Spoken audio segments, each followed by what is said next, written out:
The story opens with an old man limping as he plays a flute. He tells us that the mountain in this region is known for devouring anyone who dares to enter. But even with that warning, 5 brave hunters led by Keenan decide to ignore the taboo. Fully armed, they make their way into the forest where a thick fog covers everything around them. Not long after they enter, bang! One of the hunters senses something large nearby and he is right. A massive Chinese rat snake suddenly emerges and attacks. Sao Wo quickly uses a rope from above to restrain him, and He Tang, the archer, brings it down with a perfectly placed shot. The giant snake falls, but their relief does not last. Another snake appears, even more aggressive. One by one, the team members vanish, struck down without a chance to fight. Even Guanzin, who is skilled with a staff, is defeated. In the end, Senin is the only one left standing. And it is then revealed that this monstrous creature has the upper body of a human.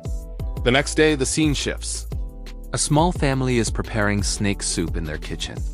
But soon they realize their home is being terrorized by a terrifying serpent. To deal with it, they call 2 renowned snake tamers, Hozu and his assistant Chao. After inspecting the house, Hozu discovers the cause. The family has broken 3 sacred tablets. They killed a mother snake protecting her eggs, a very old snake resting in a grave, and a baby snake that had just been born. They admit that they did it because they were tempted by a large payment offered by a collector. While Hozu is checking one of the rooms, the largest Chinese ratnake appears and nearly attacks the hunter's wife and baby. Staying calm, Hozu tells Jiao to open the cage holding their captured snakes. The sight and scent of its own kind causes the giant snake to retreat and leave. After the job is done, Xiao explains that long ago, the villagers were well-known snake hunters. They often harvested snake bile to create youth-preserving medicine. Because of that greed, the village was said to have been cursed by nature. When they reach the village entrance, Hozu shares the payment for their work. He gives Zhao the larger portion, knowing Zhao is deeply in debt. He also leaves a small amount for the limping old man who is asleep at the guard post. Soon after, Keenan returns, bringing the bodies of the 5 hunters who died in the forest the night before. When one of the men carrying the stretcher slips, Hozu instinctively steps forward to help. Jiao tries to warn him not to get involved, but it is too late. Senin approaches them, points a gun at Jiao, and challenges him to a deadly guessing game, but Hozu calmly takes the gun and points it to his own head instead. He confidently states that the gun is empty. He pulls the trigger. No bullet fires. He laughs at Sanson, calling it a childish trick, then walks away into the dense forest, leaving Senin behind in silence. The scene shifts to a memory. 2 young brothers are playing in the forest. The younger one finds an injured little girl and tries to help her, but without warning, the girl attacks him in a violent and shocking way. The older brother tries to defend him using a small knife. Yet he is unable to save either of them. This terrible moment is revealed to be a memory from Hoju's past, a trauma that has stayed with him for years. It is also the reason he continues to fight, and why he refuses to give up searching for his missing brother. And that was the beginning. This is the Snake Girl. The next morning, Hozu and Jiao set out to meet Shinan to accept a mission into the Forbidden Forest. Along the way, Jiao looks deeply uneasy. He knows that the men who died the previous night were not ordinary fighters. They were the strongest warriors of their tribe. Even so, Hozu accepts the mission without hesitation, driven by only one purpose, to find his lost brother. Meanwhile, Senin is already waiting in a vehicle with his manager, Jan. She appears youthful and composed, even though her true age is much older. With a calm expression, Senin feeds her raw snake meat as if it is entirely normal. Soon, Hozu and Xiao arrive. A group of elite soldiers is already assembled, preparing for Sen's second attempt to enter the forest after the first failed mission. When they reach the starting point, Hozu makes it clear he is not here for money. He is only here to find his brother, who disappeared inside the forest.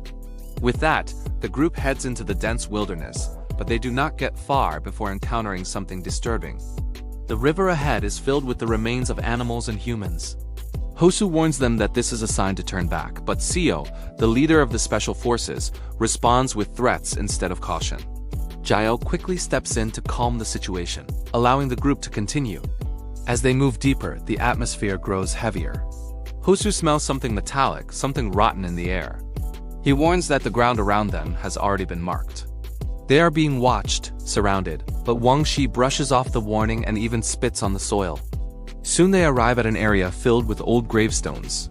Wang Shi, distracted, falls into one of the oaken tombs where dozens of snakes are coiled inside. Panicking, he prepares to shoot them. Hosu stops him, saying it is a grave taboo. But Shio hurls a Molotov into the tomb, burning every snake inside. The sky darkens instantly. Thunder roars across the forest and the wind becomes violent. At that moment, Sensen's tracking device detects the movement of something enormous, and sure enough, a colossal Chinese ratnake emerges from the fog and charges toward them. Gunfire erupts from every direction until the creature finally collapses. Greater than. After the creature is defeated, the forest grows quiet again. Hosu decides to move ahead on his own, hoping to find a clue that the others might have missed. He walks through the dense fog until he reaches a small lake. There he sees a mysterious woman bathing in the water. Her presence feels eerie, almost unreal.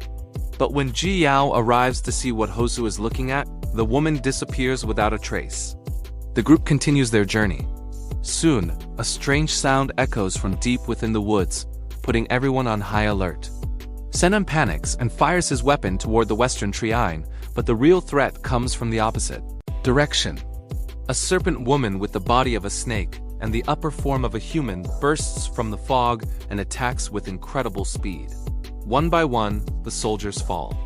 Senan is dragged away, but Hosu rushes in and manages to save him. When the creature turns her fury on Hosu, he skillfully loops a rope around her and restrains her. Once she is immobilized, Senan steps forward and drives a dagger into her shoulder, weakening her enough to trap her inside a cage. They transport the serpent woman on a truck through the rain. But during the ride, Hosu cannot stop thinking about the dagger Shanzhen used. The carvings on its handle are familiar. It is the exact dagger belonging to his missing brother. He brings the truck to a stop and confronts Sanson, his eyes filled with suspicion. Before he can speak, something strikes him from behind. When Hosu wakes up, he is inside a laboratory filled with snakes and the stench of blood. His body is tightly bound with tape. Around him are jars containing pieces of snake flesh and surgical tools. Zhao is also being held captive nearby. The serpent woman is strapped down, sprayed with chemicals, and her DNA is being extracted. This laboratory belongs to Zhang, the director, who has been using snake DNA to keep herself young. Before long, Shinan enters the holding room. He reveals the truth. He is, in fact, Hosu's long-lost brother. Hosu is overwhelmed. He has searched for him for so long, but Shinan shows no warmth. He tells Hosu that it is already too late. 20 years ago, Shinan was rescued by Zhang, but instead of freedom, he witnessed a professor being tortured in this very facility. From that day forward, he became part of the dark experiments carried out here. Senan then takes out a weapon and plays his twisted bulletin game once more. This time, he turns the weapon toward Jiao. With a quiet, resigned look, Jiao glances at Hosu one final time. The shot is fired. Jiao falls.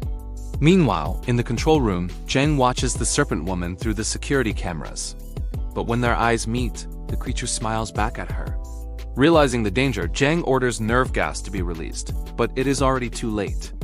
The serpent woman breaks free and releases all the experimental snakes into the facility. Chaos erupts.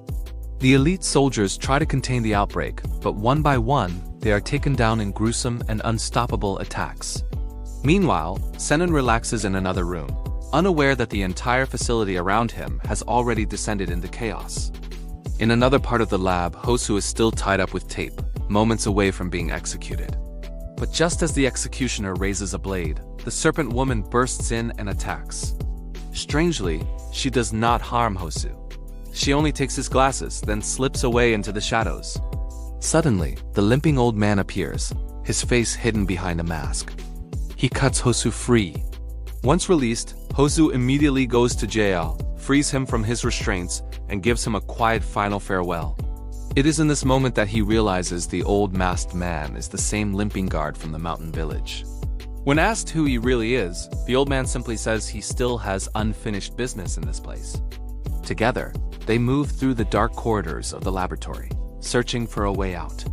But when they reach a crossroads, the old man stops. He tells Hosu to continue alone, then turns back toward the depths of the lab. Elsewhere, Director Zhang finds herself face-to-face with the serpent woman. The creature has been waiting for this moment. She lunges and drags Zhang into a pit crawling with countless small snakes. It is here that the truth is revealed. The Serpent Woman was once a child rescued long ago by Hosu, only to be captured and used as a test subject in Jung's experiments. She had been transformed piece by piece into this monstrous form. Now surrounded by the very creatures that share her pain, Zhang becomes the one who suffers. Shen's son arrives just in time to witness it. But instead of helping Zhang, he ends her life and declares his intention to take control of the entire laboratory. Greater than. When the special forces arrive, he lies, blaming everything on the Serpent Woman, and orders them to hunt her down. Once they leave, the Serpent Woman returns, approaching Chenin. But he has already set a trap, activating an electrified containment cell that traps her inside. As Senin prepares to finish her, the limping old man steps in front of her and is shot. Before Senin can fire again, Hosu arrives and the two brothers finally confront one another. They clash in a desperate fight, fueled by betrayal, grief, and everything left unsaid. During the struggle, the old man, now dying, begins to play his flute one last time. The sound awakens a memory in the Serpent Woman. The old man was her father. Long ago, he was a professor in this very lab, and he had tried to save his daughter from Zhang's experiments, but failed. Her grief turns into fury. With her full strength, she shatters the electrified cage and launches herself into the fight. She coils around Senin, lifting him and sending him crashing down onto his own dagger.